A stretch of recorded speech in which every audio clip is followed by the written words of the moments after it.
Vicki Wise at Portland State University. Vicki had planned to be here, but for medical reasons she couldn't travel. And then we were going to be super high tech, and she was going to Skype in, and we were really excited about that, and we were ready and she was ready.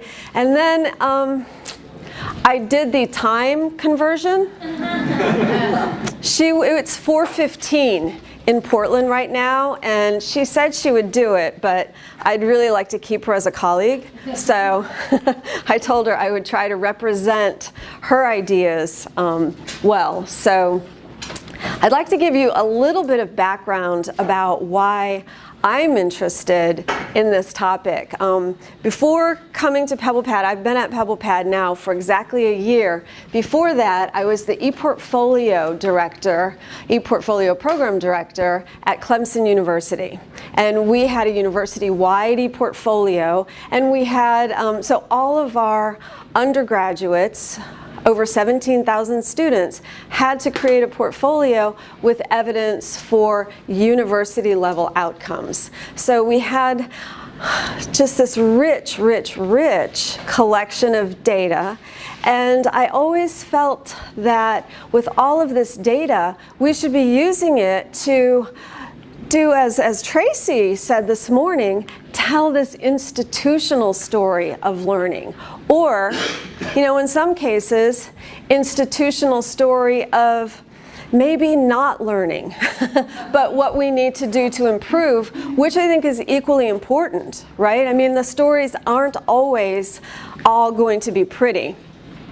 And I also loved that those of you that were in the previous presentations, we heard stories of faculty portfolios, right? We heard stories of student portfolios and PhD student portfolios. All of those just tell this wonderfully rich story that should be promoted to tell the institution story. So that's why I'm interested in it.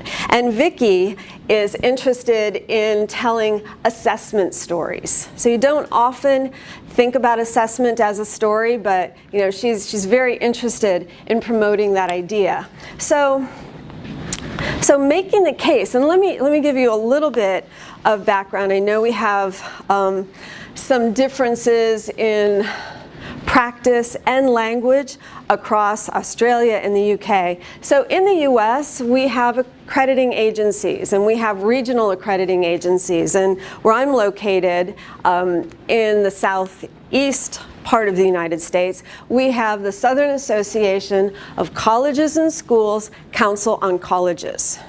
So, and it's SAC-COC, and their name is very long, and the number of standards that they have matches the length of their name. There are roughly 60 or 70 standards that have to be demonstrated at the university level. So why telling these stories and why using evidence is so important is because our accreditation agencies want more evidence. Particularly the ones that I've been working with, SAC-COC, it's not enough just to have grades and syllabi. What our faculty always argued to me when I said, well, we need to do a portfolio, they would come back and say, no, we have courses and grades. Why do we need a portfolio? Why do we need evidence? Well, we need evidence because for obvious reasons, it's the right thing to do. It tells a richer story, but we also are under increased pressure from accreditation agencies. Education costs have risen while state and federal funding it's not remaining stagnant, it's dropping. So at my previous university, our funding is at the level of the 1970s. And that's not accounting for inflation. That's the amount of funding that we're getting. So what do we have to do to make up that difference? Well, tuition goes up, right? Class sizes go up. So we have to really make this case about where's the return on investment for parents and students. So I think an assessment story is a wonderful way to make this case. And then there are some other equally important benefits is that it really promotes best practice in assessment, right? So portfolios for learning really kind of shift assessment away from assessment of learning to assessment for learning, right? We're learning something from our assessment. And we heard this in the previous presentations, that it's a process. It doesn't happen at the end. It's an ongoing process. It also allows educators to examine their practice, right? And that's kind of a good and bad thing. It's kind of scary when you're actually looking at that evidence and it's telling you a story that you may not be prepared to hear, or you may be surprised to hear. Maybe your students aren't learning as much or what you thought they were learning. It also provides evidence of effective programmatic interventions.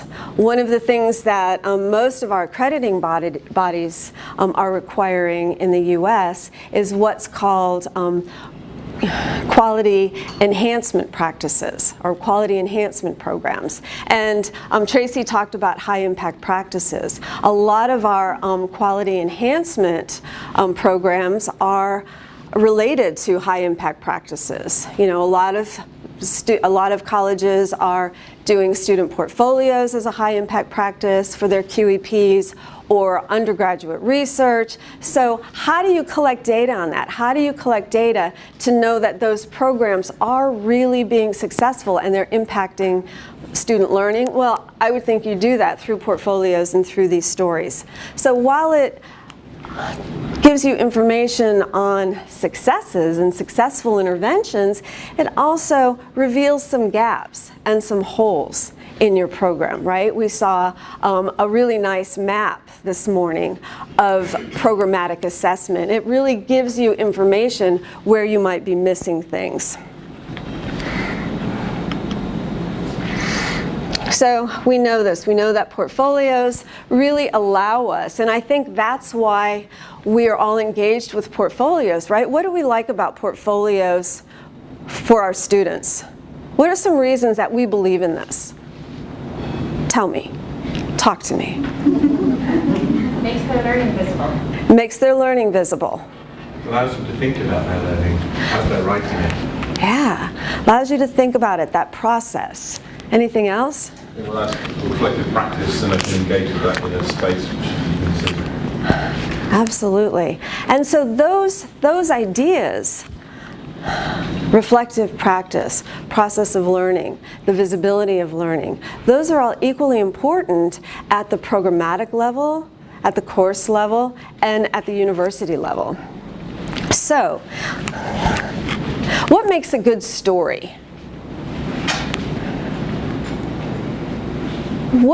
I've gotten to the point now, if a book doesn't interest me, like life is too short, I'm not going to finish it. There are certain things that I need to tell a good story. So what makes a good story? What makes you keep reading a book? It's got to have a good start. You can put it down after 2 pages, or even the summary on the back. You don't need. Yeah, it's got to be compelling. It's got to draw you in pretty quickly. Anything else? Good characters, interesting characters. Interesting characters. If you can't connect or relate to the characters, you might not be compelled to read it. So, yes? Go ahead. You just have a flow, you've got to be able to read it. It needs to have a flow. So you guys are talking about elements of a good story, right? You've got a good plot, you've got great characters, you've got a good theme. So let's translate that into a portfolio. So what's the purpose of your portfolio, right? Your portfolio, we've heard this over and over and over again for the last, what seems like 17 days. It's really only been 3. We've heard that the purpose of your portfolio, there has to be a purpose. You have to convey your plot, right? It can't be a secret. It can't be a surprise. You've got to have good, strong characters. It's got to be set within a context. It has to be connected to something. And it has to have style and tone, and it has to flow. So these are the elements of a good story.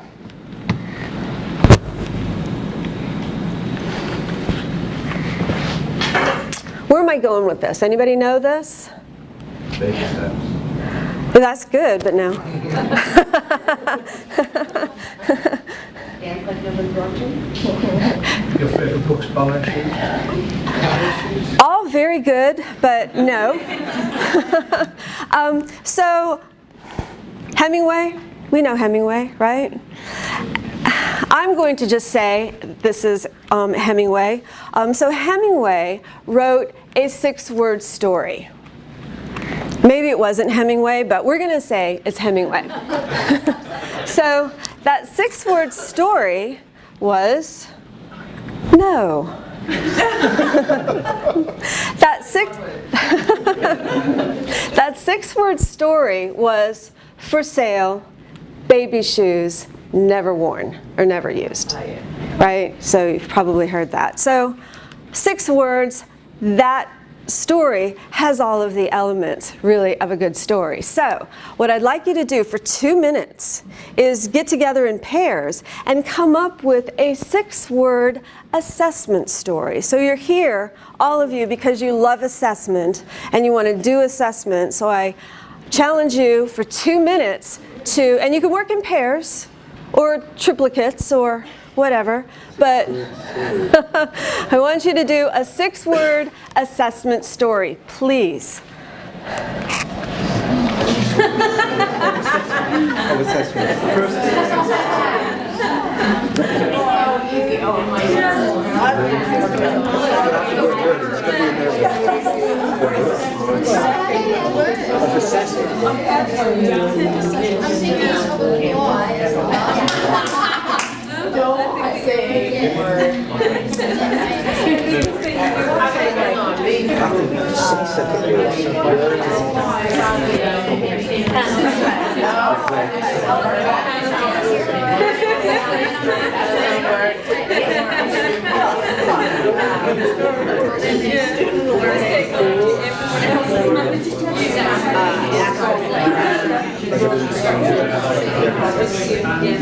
Well, that's what part of assessment is about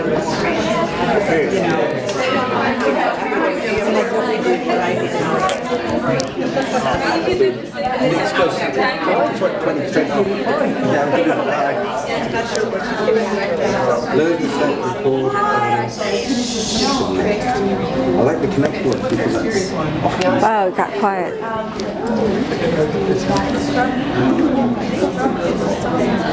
Okay, so how'd you do?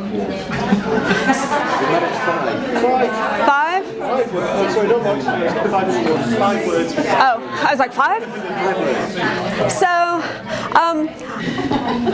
I had this brainstorm yesterday when I realized I had to do this presentation by myself. So, and then I went out dancing, and then I did my own story after dancing and wine, and I can tell you, but it was after dancing and wine.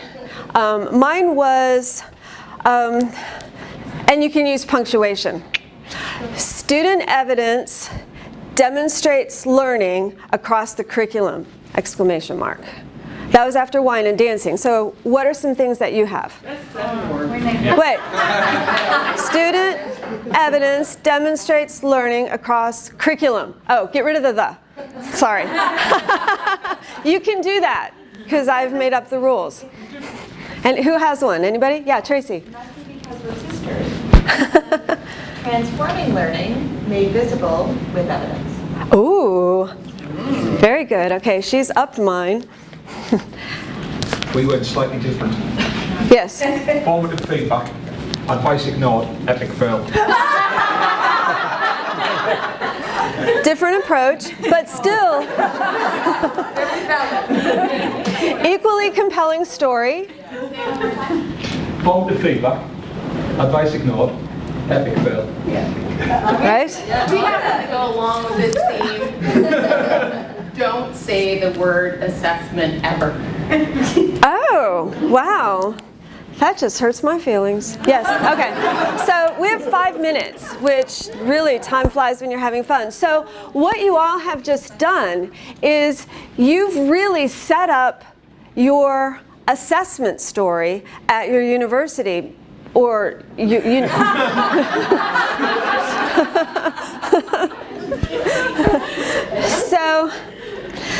so now, this was kind of a fun little activity, but this is the beginning of this assessment story, right? So this assessment story, depending on where you're located, and Jane Hughes, I believe, said this. She said this yesterday, and it was just Julie, thank you, Hughes, said, the portfolios and the blogs of our students are the stories of our university. And that was brilliant. So the things that you're doing with your PhD students and the things that Priscilla's doing with her faculty, these are the stories that bubble up. So they start, ideally, a wonderful assessment story really starts with the course objectives that then feed into the academic program objectives, which then feed into the university goals and learning outcomes. I'm pressing the wrong computer here. So the institutional story may be centered around campus-wide learning outcomes, while the program, and this is similar to what Tracy was showing this morning, the program now has the places where these outcomes are occurring at an introductory level, a reinforced level, and a mandatory level. And wouldn't it be wonderful to be able to click those and say, wow, here's an example of this mastery level, what mastery level looks like, or what introductory level looks like. And also, it shows you maybe where some gaps are in your curriculum. So all of these things feed together to tell this really rich, doing it again, really rich academic story. I mocked up a workbook. I've been working with Duke University on SACS, COC, ePortfolio. And so this is kind of the first page of this ePortfolio, and then we have, and I was going to log you in, but we're kind of low on time. Then we have the mapping part of the story for the program level competencies, and then we have a template for every program level or every course level to complete that and really start to tell their story and connect it to evidence. But as you look at this, what are we missing here?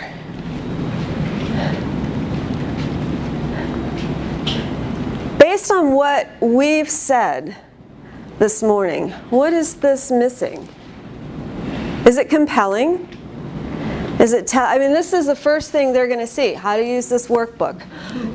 So what we want to do is we want to, like we do with our student portfolios, I talk to a lot of students and I tell them the first page is so important. It's what motivates you, it's what compels you, like any good story, to keep reading, to keep learning. And that's the same thing that we want to do with our assessment story. And I also think the incredible power of using something like a PebblePad workbook for telling your story is, one, if you do it right, you've made it transparent, right? You're sharing it with your stakeholders.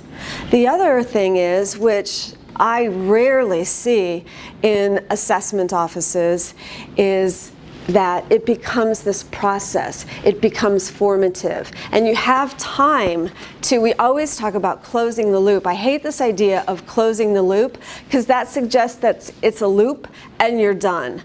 I like the spiral, where you're making some progress and you're correcting and you're revising along the way. So thank you all for your time and your stories. It was wonderful.